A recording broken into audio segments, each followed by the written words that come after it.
Order.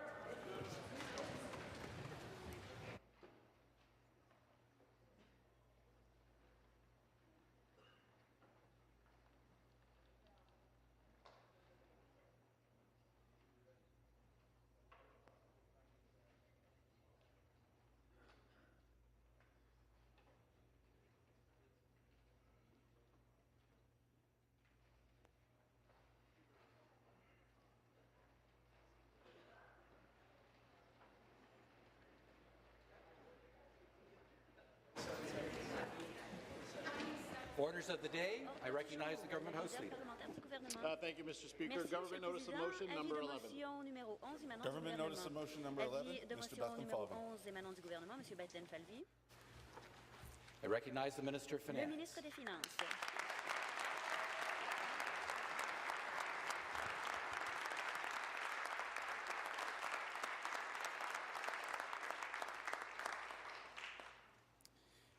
Speaker, Monsieur le Président, I move je seconded propose, by the appuyé Premier, par le Premier ministre, that this House que approves cette in general Chambre the approuve budgetary la policy politique budgétaire of the government. générale du gouvernement. Minister of Finance Le has ministre des moved, Finances a seconded by the proposé, Premier, that appuyé this par House le Premier approves in ministre, que general cette the Chambre budgetary approuve la policy of politique the budgétaire government. générale du gouvernement. I will now ask the pages Je to demande deliver the maintenant budgets aux to pages the de members. livrer les budgets aux députés.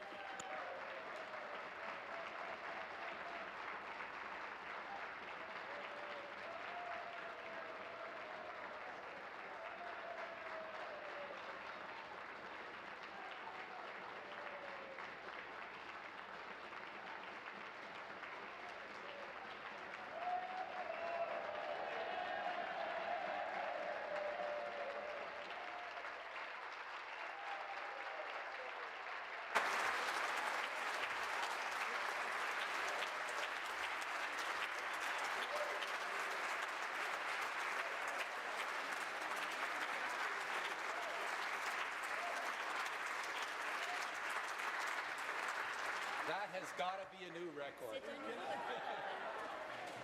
Well done. Bien joué, bien joué. Have all members received Est-ce their que tous copy les of the députés budget? ont reçu leur copie?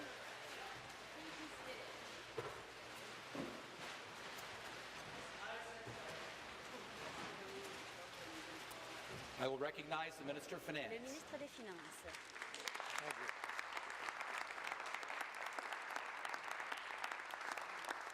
Well, thank you, Mr. Merci, Speaker. Monsieur le And Président. before I begin, Avant de débuter, I would just like to acknowledge that we j'aimerais lost a great reconnaître que nous Canadian avons perdu un grand last week. Canadien la semaine Helen dernière, Varry. Hélène Varry.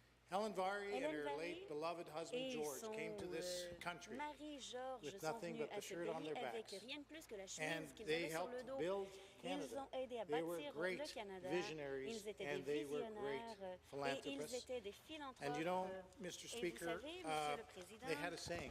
ils They came to avaient this une country, devise, they came to ils sont Canada venus with nothing, ici avec and absolument Canada rien, gave them et le everything. Canada leur So a I'd like donné to tout. acknowledge Et donc j'aimerais the reconnaître great legacy that Helen and l'excellent George héritage bestowed on us, and d'Hélène et condolences to the Georges. family of Helen Varry. J'offre Thank you mes very much. condoléances à leur famille.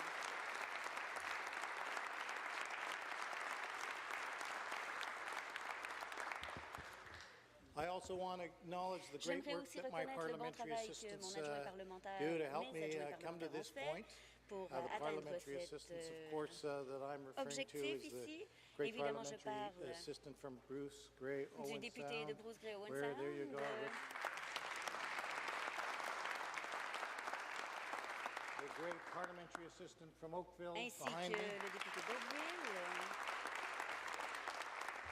I also want to J'aimerais acknowledge the aussi great reconnaître parliamentary assistants who l'adjoint went there before them parlementaire and did such a qui great était là job auparavant, qui a fait un from, excellent travail. from Brantford Le Branch, député de Brantford from Branch, Aurora, Oak Ridges, Richmond le Hill. député de Where's Aurora, the Oak other Ridges, ones? Richmond There's Hill, Stan et où sont Cho les from autres? Willowdale, Stan Cho, how le can I forget Willowdale, that? And un Rudy ancien député Pizzetto, parlementaire aussi, Rudy Mississauga Pizzetto, Lakeshore.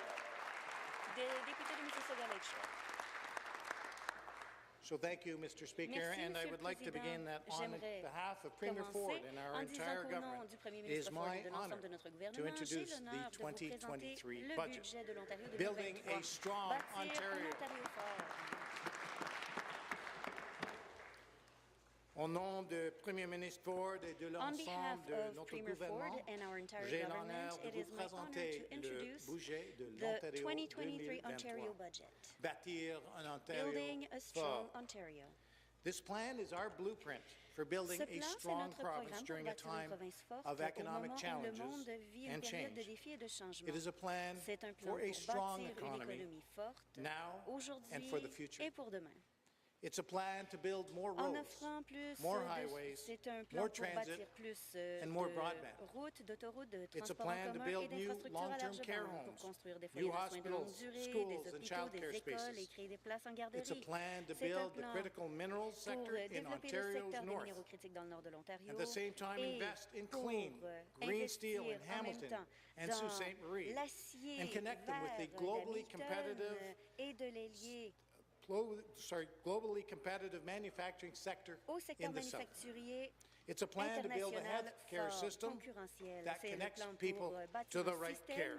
qui lie les gens It's a au plan to bon, do all of this au to bien bon invest in soin our de future, santé. C'est un while plan at pour the same investir dans notre time avenir. returning Ontario Et en même to a temps, balanced nous voulons budget. nous assurer que l'Ontario revienne à l'équilibre budgétaire.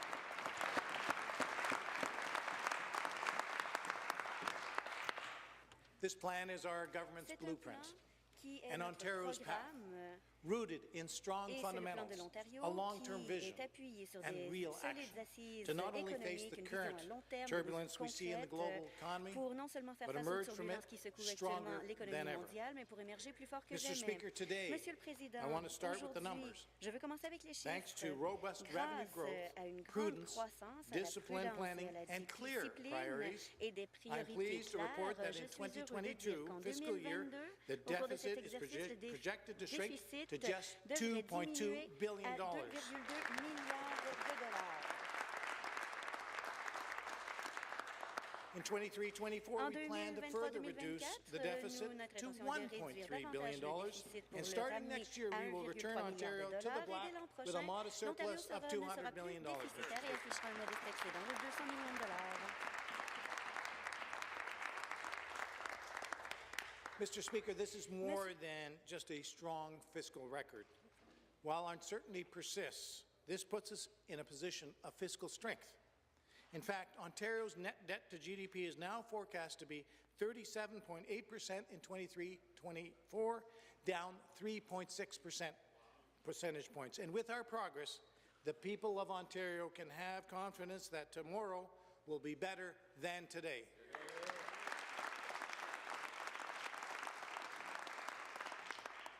And to be clear, a return to balanced budgets would not have happened under a Liberal or NDP government. And in this budget, we are showing it is possible to balance a budget while investing more in housing, more in highways, more in transit, more in the skilled trades, more in new manufacturing, and more in healthcare, more in education, and more in the north.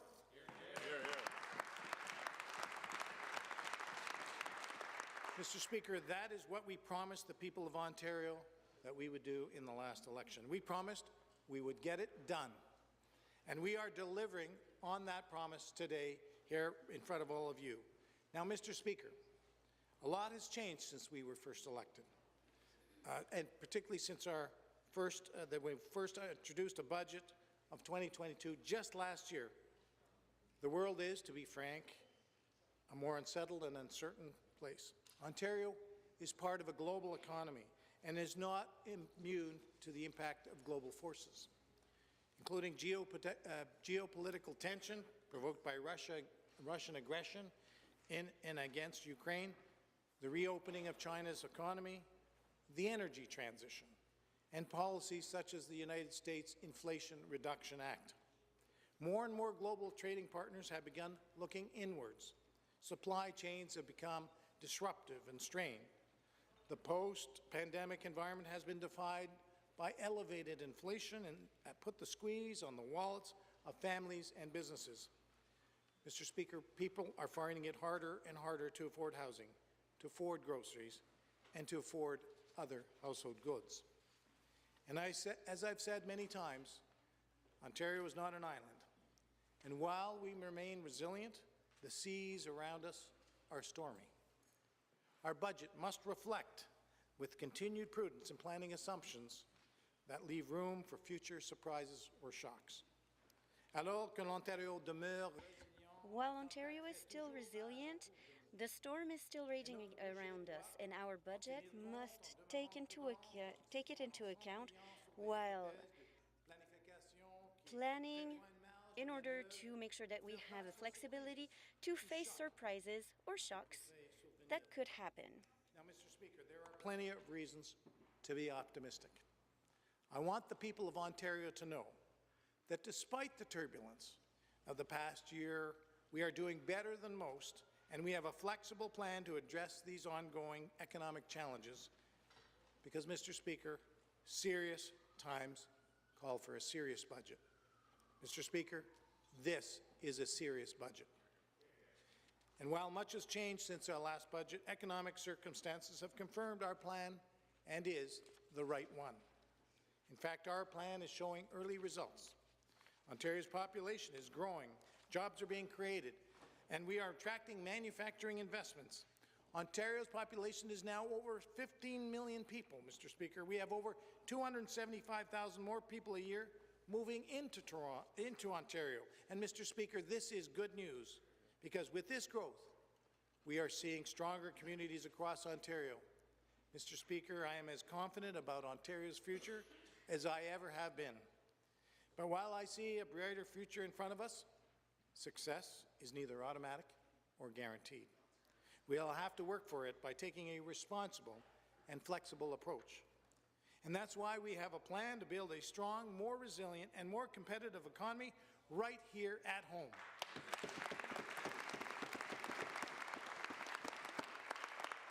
Mr. Speaker, we must increase our self-sufficiency and reduce our dependence on imports from parts of the world that have no intention of being reliable or fair trading partners. In Canada, particularly Ontario, is as well equipped as any place in the world to not only decouple from these adversarial regimes, but thrive while doing so. Take the Ring of Fire, Mr. Speaker. The Ring of Fire is our ticket to reduce our dependency on unstable or unfriendly foreign regimes. But that, of course, requires us to tap into the wealth.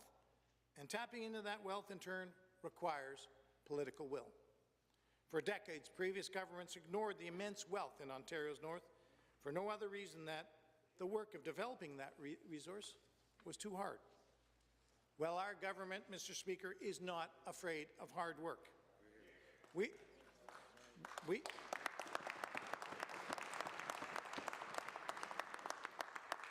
are working hand in hand with the First Nations in Northern Ontario to build the true partnership that will ensure both Indigenous and non-Indigenous peoples can benefit from these untapped riches. You know, just a few short weeks ago, our government approved the First Nations-led plan for the Northern Road Link. This is a major milestone to finally build all-seasons roads. This is an important step forward to unlocking the full economic potential of the Ring of Fire. And of course, building the road to the Ring of Fire is not by itself the solution. We have to get the minerals out of the ground. You've got to build the mines. Our government is once again taking this challenge head on. We have committed $1 billion to unlock critical minerals in Ontario's north, and we continue to call on the federal government to match our commitment.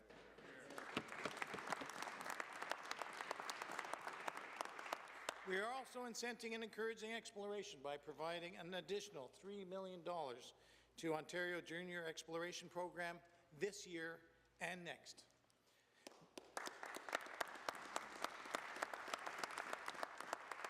Of course, getting the minerals out of the ground is not the final step. We need to connect them to a world-class manufacturing sector. Now, you wouldn't know it, perhaps, but I think we all do now, that Ontario happens to have just what it takes to create a world-class manufacturing sector. Nous devons les relier à notre secteur. We have to link them to our manufacturing sector, which is world-class, and Ontario has this world-class manufacturing sector. in a little thought experiment. Imagine if you headed out back and jumped into a car parked in the legislative parking lot.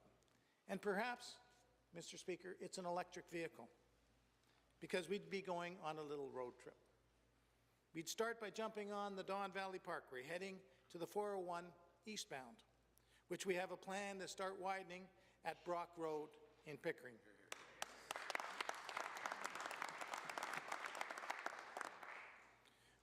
We drive straight through Durham region, maybe grabbing a coffee in the great city of Pickering, or as I call it, the Pick. Then through to Oshawa.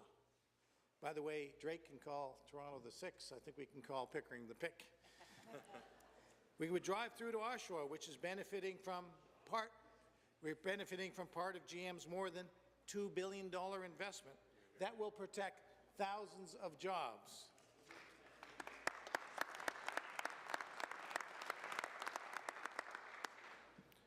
We might then double back a bit and turn north on the toll-free, did I say that? The toll-free 412, and I'll hop on to Highway 7.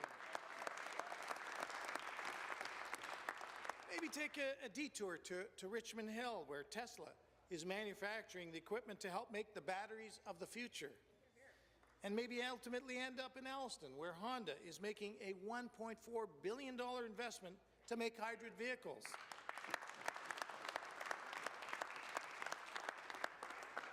So then we need to get back south and hop on the 401 west to the 403 and pass through Oakville, where Ford is making a $1.8 billion investment to produce electric vehicles.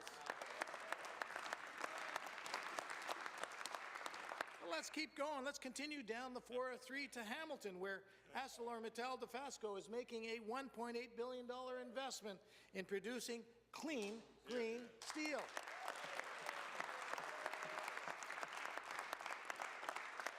But folks, we're not there yet. We continue. We're going to go west on Highway 8, and we could swing by to Cambridge, and then keep on the 401 until you get to Woodstock, two proud auto towns where Toyota has invested $1.4 billion to make vehicles, including hybrids.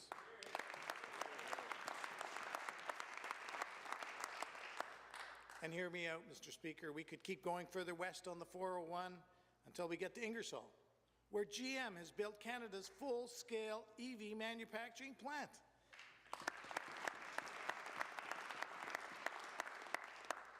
And to cap off an amazing trip, we're going to keep going southwest until we get to Windsor, where Stellantis and LG Energy Solutions are investing more than $5 billion to build Ontario's first-ever large-scale EV manufacturing battery plant with 2,500 new jobs.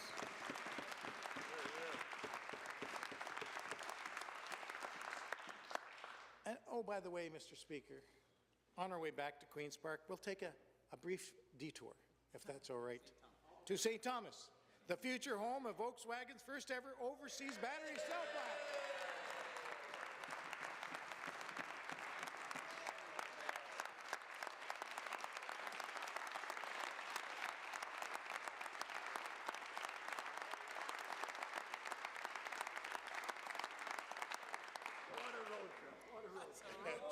Mr. Speaker, that trip is so exciting. Not once would you ask me if we're there yet.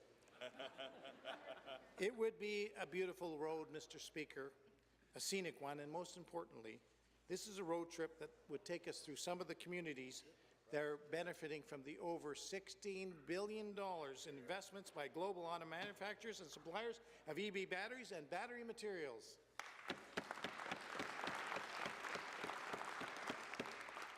And thank you to the leadership of Premier Ford and the great economic development Mr.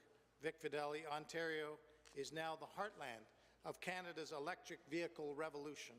It's difficult to overstate the incredible significance of that statement. After all, in 10 years, people buying a new car will choose between an electric vehicle and an electric vehicle. And when they do, we're making sure they choose an Ontario-made electric vehicle.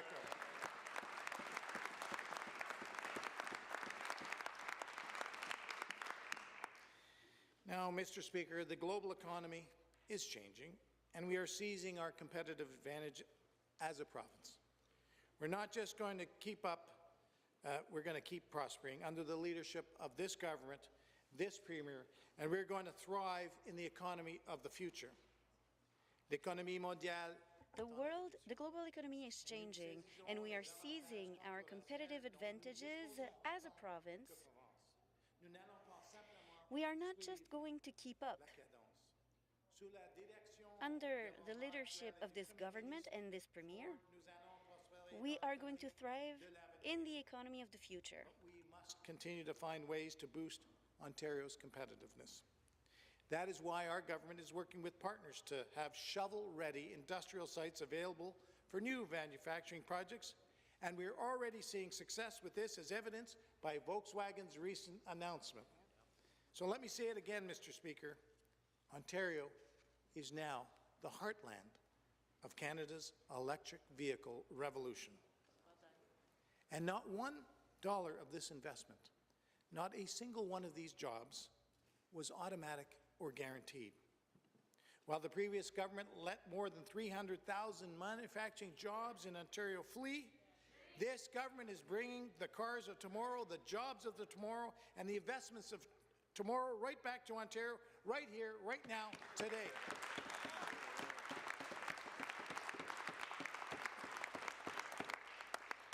It took a lot of rebuilding, but Ontario manufacturing is back, Mr. Speaker, and it's time to keep that momentum up. That is why today we are proposing the Ontario-made Manufacturing Investment Tax Credit, a 10% tax credit to help more Canadian-controlled corporations expand, invest, create jobs, and become more competitive. Our message is this: if you are prepared to bet big on Ontario, then Ontario is prepared to bet big on you.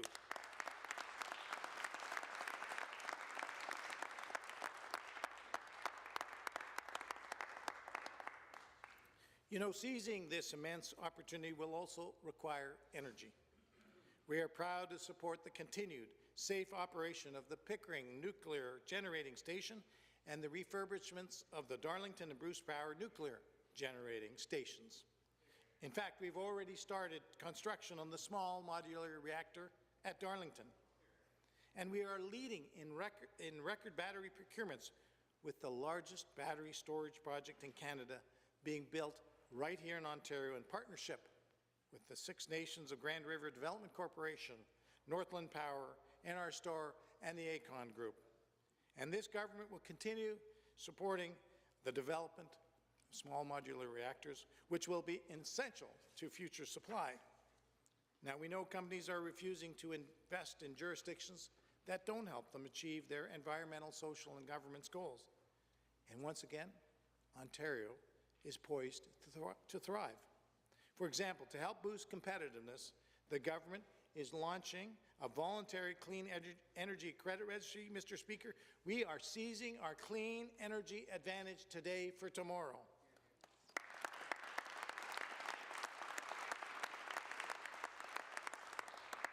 Now, Mr. Speaker, if I could take you back to our little thought experiment, you know, our manufacturing road trip. You know what it depends on for that road trip? It depends on having functioning highways, doesn't it? And our plan is the right plan for transit and highways, Mr. Speaker.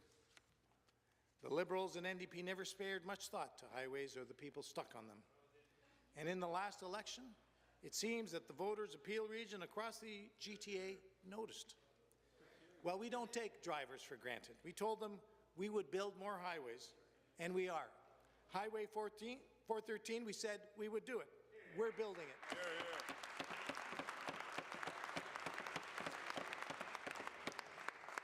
The Bradford bypass, we said it, we would do it. We're going to do it. We're building it. The QEW Skyway, widening the 401 East through Durham, and the new Highway 7 in Kitchener. We said we would do all of them, and, Mr. Speaker, we are building them.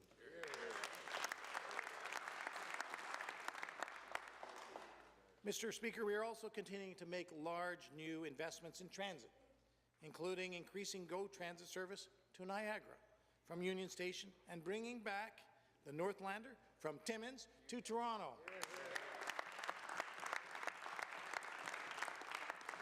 And we're making progress on the Ontario line. We're also investing in new schools and childcare spaces and hospitals and long-term care homes. Our plan is to build new hospitals and expand the existing ones. It is a plan that is supporting a full continuum of care at Runnymede Healthcare Centre for first responders experiencing post-traumatic stress injury and other mental health challenges.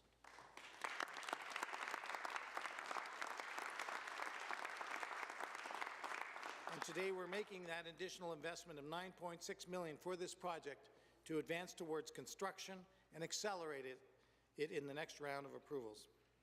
It's also a plan to build a brand new hospital serving Mississauga and Brampton.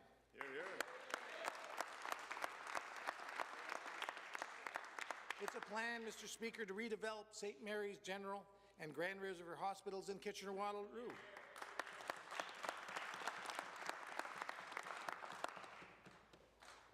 It's also a plan to build a new hospital in Uxbridge and a new one in Windsor. It's a plan to build new schools in communities including in Pickering, in Ottawa, and Atikokan. It's a plan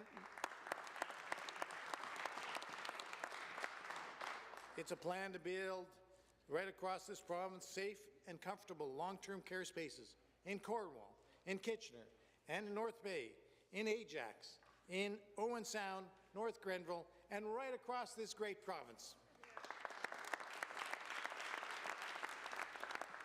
We said we're going to build them. We're building them. Mr. Speaker, you might even say we're getting it done. Mr. Speaker, I want to talk about something else we are building in Ontario, and that's a better deal for workers and their families. Because everything we are building and everything we plan to build depends on the Ontario worker. Every day we ask ourselves, do we have the right plan to fill the open positions across the province, to recruit new skilled workers from abroad, to fill skills gaps, to encourage more people and young people to enter the trades, and give them better protections on and off the job site? This has been the mission of this government for many months now and years. And today with this budget, we are taking the mission to the next step. And it starts with a simple declaration. Ontario needs more skilled workers.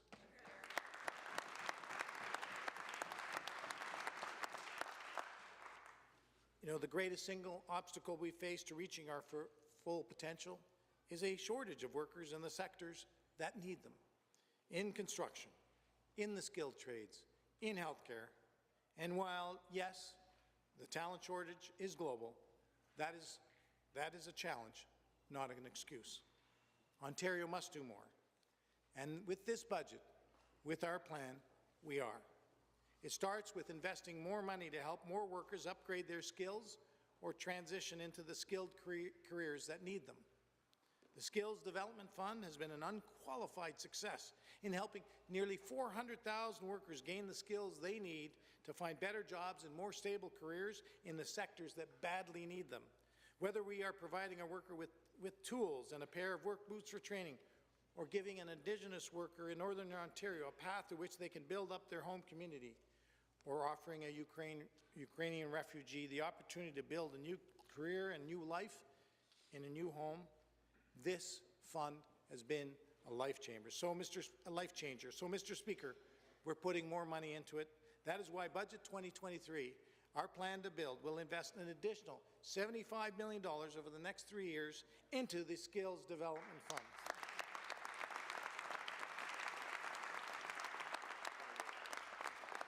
Mr. Speaker, in order to give more workers more opportunities, we also have to give them more new and modern places where they can learn and train. That is why we will be investing $224 million in a new capital stream of the Skills Development Fund to partner with private sector unions and others so they can upgrade and expand union halls and other training centres right across the province.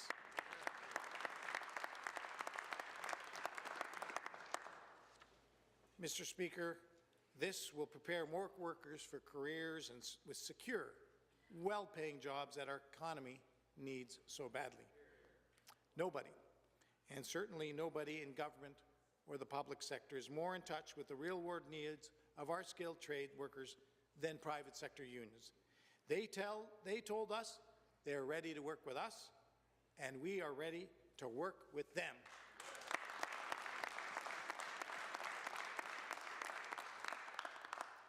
Mr. Speaker, we are also making it easier for more high school students to pursue careers in the trades and other sectors that need them.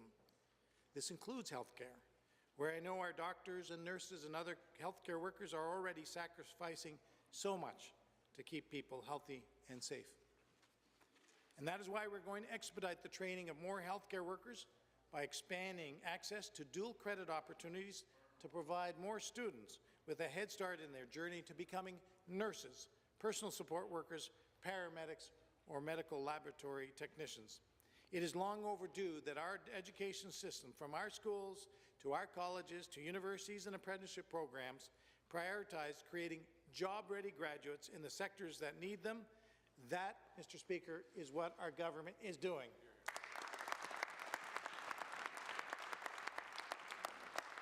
Now, Mr. Speaker, we know that more skilled immigrants have to be part of the solution. And, Mr. Speaker, as the child of Hungarian immigrants, of refugees, in fact, I know firsthand how Canada and Ontario have transformed the lives of so many people in their hour of need. Work that continues to this day with refugees from Syria, with Ukraine, or elsewhere. And newcomers, in turn, want to do more to contribute to their new home. There's so many people who want to come right here. They're prepared to come to Ontario. And the federal government has committed to at least 18,000 newcomers a year by 2025 through the Ontario Immigrant Nominee Program. You know, Mr. Speaker, we asked the federal government to double our allocation, and they have, and we thank them.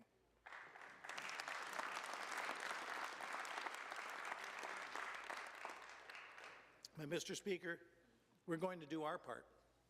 We're investing an additional $25 million over 3 years in the Ontario Immigrant Nominee Program to ensure we can help immigrants that hit the ground running and start contributing to Ontario right away. My message to anyone considering Ontario for your home: you are welcome here. We welcome you to our great province.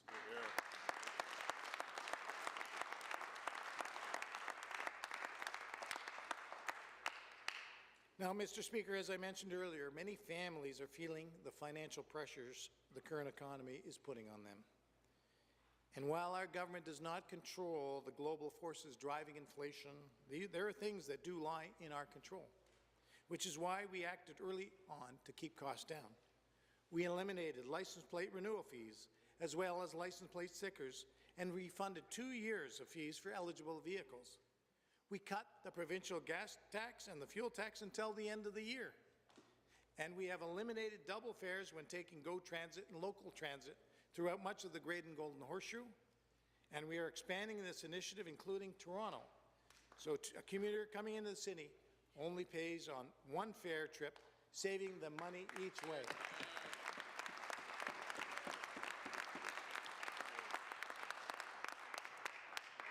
Mr. Speaker, we focused on those who are most vulnerable, offering a hand up to our neighbours who need our support the most. We have doubled the guaranteed annual income system, known as GAINS, doubled the payment for eligible low-income seniors through to the end of the year. And today, we are proposing to expand eligibility to the program so that an additional 100,000 seniors will be eligible for the program.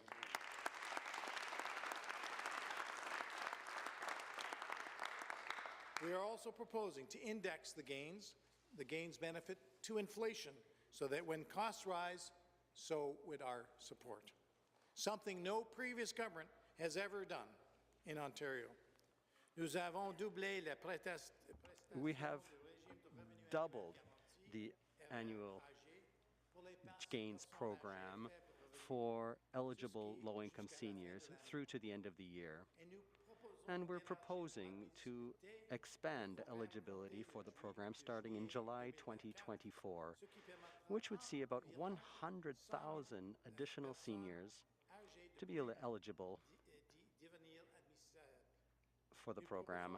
We're also proposing to index the gains benefit to inflation so that when costs rise, so would our support. We've also increased the Ontario Disability Support Program rates, and we're removing barriers for those with a disability receiving support who can and choose to work. Mr. Speaker, our government will give a hand up to those that need it the most. Sadly, many around us don't have a roof over their head or a place to call home. Our government continues to be there for these neighbours. So today, we are making an historic investment of an additional $202 million each year in supportive housing and homelessness programs to provide not only a hand up, but hope for a better life for those who need it most.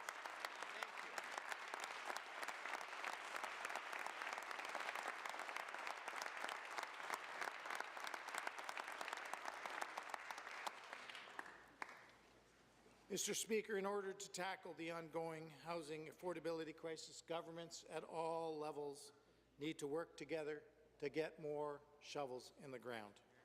We're taking bold action under the leader of the Minister of Municipal Affairs and Housing and the Premier and all of us on that side and this side to take bold action to build 1.5 million homes. But, Mr. Speaker, we cannot do it alone. The Government of Ontario is calling on the federal government to defer the harmonized sales tax on all new large-scale purpose-built rental housing projects. This is part of our government's plan to spur the construction of more rental housing units while helping to create jobs, drive economic development, and support growth.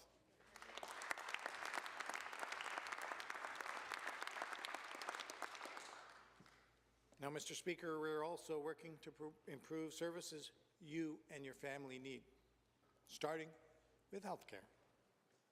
We are investing every single dollar we receive from the federal government through the recent health care funding, down payment, a whole lot more into better health care services. While we receive $4.4 billion in additional funding over the next 3 years from the federal government under the recent agreement negotiated by the Premier, we are investing a total of $15.3 billion more into health over that same period.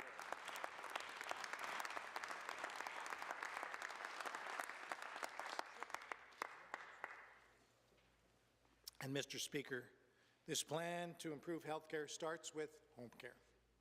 Through the 2022 budget, the government announced a plan to invest $1 billion over 3 years to get more people connected to care in the comfort of their own home and their own community. Our government is now accelerating investments to bring funding in 23-24 up to $569 million, including nearly $300 million to support contract rate increases to stabilize the home and community care workforce.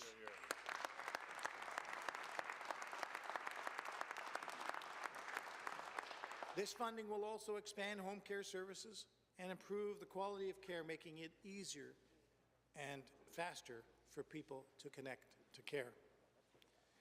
Mr. Speaker, we also recognize the incredible toll the pandemic has had on people's mental health across the province.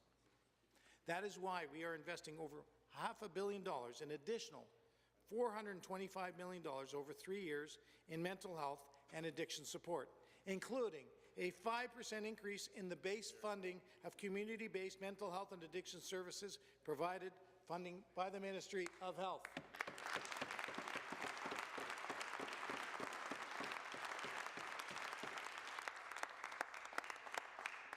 Mr. Speaker, we are also investing more than $200 million to connect children and youth to care at hospitals and closer to home in their communities. And we have set aside more funding to work with our frontline partners and identify additional needs requiring our investment for the health of our children and our youth. Mr. Speaker, to make home care and care more convenient for people and families, pharmacists will soon be able to prescribe medication to treat more common ailments that they are eminently qualified to do so.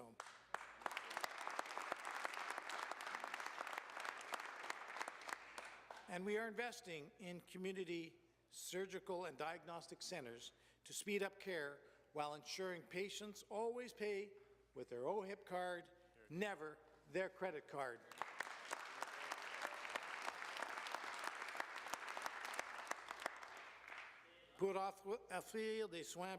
To offer more convenient health care to individuals and families, we will be further expanding the scope of practice of pharmacists to treat more common ailments that they are eminently qualified to do. And we are investing in independent health facilities to speed up care while ensuring patients will always pay with their OHIP card, not their credit card. Our plan also includes hiring and training thousands of more healthcare workers, including doctors. Because our government understands it is challenging for Ontario residents in medical school to find residency spots here at home. And we believe if an Ontario student wants to become a doctor and care for their fellow citizens, government should not stand in their way. We should get out of their way. So we are.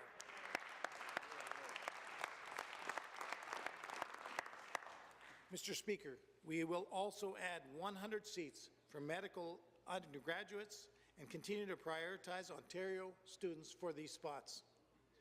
Mr. Speaker, throughout the pandemic, our government invested billions to protect people, communities, and businesses. We went to extraordinary lengths to support our province. Unprecedented times called for unprecedented investments in our pandemic response. Now, as we look ahead, because of the miracle of vaccines, we're able to move forward. That means starting to wind down COVID-specific spending, which was always intended to be time-limited, and reinvesting in priority areas like connecting people to family doctors, home care, pediatric care, mental health, and addiction supports care. Because, Mr. Speaker, we're investing in bringing connected and convenient care to the people of Ontario.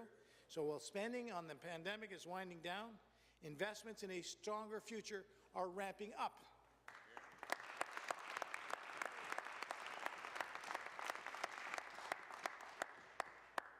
Mr. Speaker, our government will be also investing more to protect our most vulnerable. Youth leaving the child welfare system are at a higher risk of being trafficked or experiencing homelessness. That is why our government is providing $170 million over 3 years to the Ready, Set, Go program, which supports the success of youth leaving child welfare care.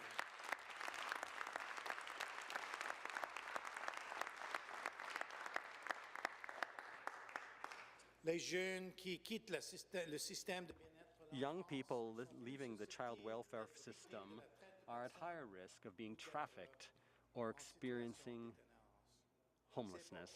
That is why our government is providing $170 million over 3 years to the Ready, Set, Go program, which supports the success of youth leaving the child welfare system. We're also expanding program eligibility, which currently ends at 21 years old, to include those up to 23 years old.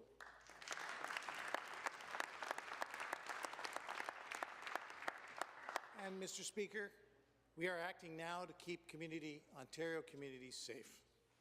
We are providing resources to local police and communities to protect law-abiding citizens from illegal gun and gang violence. Some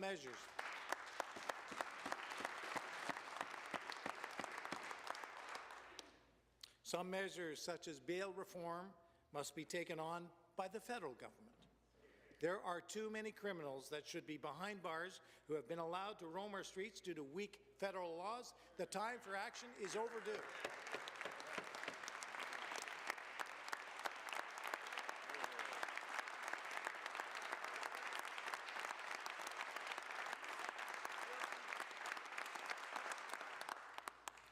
These workers will,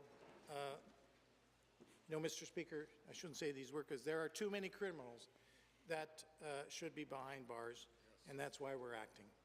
Mr. Speaker, I want to close with a plan for a strong Ontario, which is truly a comprehensive plan. For everything we do is connected. We are tapping into the resources of Ontario's north to supply the critical minerals that can be used in modern electric vehicle batteries that can be produced right here in Ontario. This new modern manufacturing in turn depends on a stable supply of skilled workers supported by private sector unions who will ensure they have the training and other supports they need. These workers will revitalize local communities, that in turn help us build modern highways, transit, hospitals, schools, broadband, and other infrastructures that Ontario families need. This strong economy is what allows us to invest in healthcare, housing, safer streets, while staying on course for a balanced budget. That is the Ontario I want to see. I believe that is what all Ontarians want to see. Cette économie forte est ce que nous permet. This strong economy will enable us to invest in healthcare, to invest in housing, and to invest in safer streets, all the while staying on course for a balanced budget. That's the Ontario I want to see. With these global economic challenges, the road ahead remains uncertain. And so our job is not done. We must continue with our flexible, prudent approach so we can be ready to take on challenges that come our way while still delivering on our plan. We can do it. We can build it. And we can build it, Mr. Speaker, right here in Ontario. We have the right plan. We have the right Premier. We have the right team. Mr. Speaker, this is our plan to build Ontario that will continue to have a resilient economy, and Ontario that has the best infrastructure in place in the world, an Ontario that has skilled workers trained for the jobs of tomorrow, an Ontario that connects you to the care you need, an Ontario that has a bright future for you, for your family, and generations to come, an Ontario, Mr. Speaker, that is strong. Now let's get this budget passed. Let's get it done. Thank you.